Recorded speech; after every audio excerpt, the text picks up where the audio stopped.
tá bom, pastor, entendi, Deus fez isso por nós, Ele espera que a igreja seja isso, Ele espera que a gente se reconcilie, que a gente viva como igreja, mas como é que eu consigo cumprir esse propósito da minha vida? E o livro de Efésios, o capítulo 4, o capítulo 5 e o capítulo 6, eles explicam essas maneiras práticas que a gente pode viver. Elas se resumem em 4 maneiras. A primeira maneira prática de se cumprir esse propósito é manter a unidade. Aqui no capítulo 4, no verso 2, já começa com um verso muito interessante. Olha o que diz, Efésios 4, versículo 2. Vou ler o verso 1 também. Rogo-vos, pois, eu, prisioneiro no Senhor, que andeis de modo digno à vocação que fosse chamados. Verso 2. Com toda a humildade e mansidão, com longanimidade, suportando-vos uns aos outros em o quê? Em amor. Ele já começa falando, olha, quer ver como é de maneira prática? Tenha isso na sua vida. Bondade, longanimidade, humildade, mansidão e suportem-se uns aos outros em amor. Gente, Deus e Paulo sabia que viver como igreja não seria algo fácil. Mas ele disse, suportem-se a si mesmo. Suportem uns aos outros, suporte o erro do seu amigo, faça com que ele suporte o seu erro também. E qual é o segredo para fazer isso? Amor. Ponto final. Suportem-se uns aos outros em amor. E aí ele começa falando sobre o propósito da igreja, que é a unidade, a união, e no verso 5, no verso 6 ele fala sobre isso. Verso 4, também ele diz assim, há um só corpo, um só espírito, como também fossem chamados numa só esperança da vossa vocação. Verso 5, há um só Senhor, uma só fé, um só batismo, um só Deus, que é Pai de todos, o qual é sobre todos e age por meio de todos e está em todos.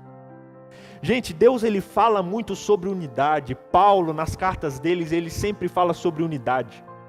E unidade não é todo mundo ser igual, não é todo mundo ser igualzinho, todo mundo vestir a mesma roupa, não. Mas unidade é todos nós como igreja, mesmo tendo características diferentes, mesmo sendo pessoas diferentes, mas nós andarmos juntos para um mesmo objetivo.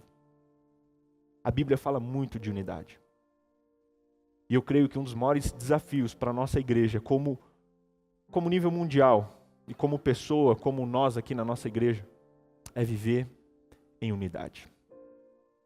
Porque hoje a gente está num mundo que não prega isso.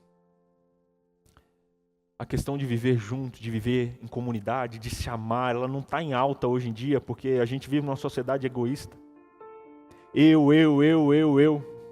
Você. E muitas vezes a gente se esquece do nós. Eu acho que se Deus tivesse criado as pessoas ali verbais, Ele só teria criado uma. Para nós, que é o nós. Nós. Só existe eu quando existe nós. O primeiro propósito é manter a unidade. E o verso 11 fala sobre isso que eu falei, que unidade não é ser só um. Lá diz assim, que com isso em mente, a unidade, Ele mesmo concedeu uns para apóstolos, outros para profetas, outros para evangelistas, outros para pastores e mestres, com vista no aperfeiçoamento dos santos para desempenho do serviço. Ou seja, ele deu dons diferentes, uns Ele deu o dom de pregar, para outros o dom de cantar, para outros o dom de falar, para outros o dom de sorrir, para outros o dom de receber alguém em casa.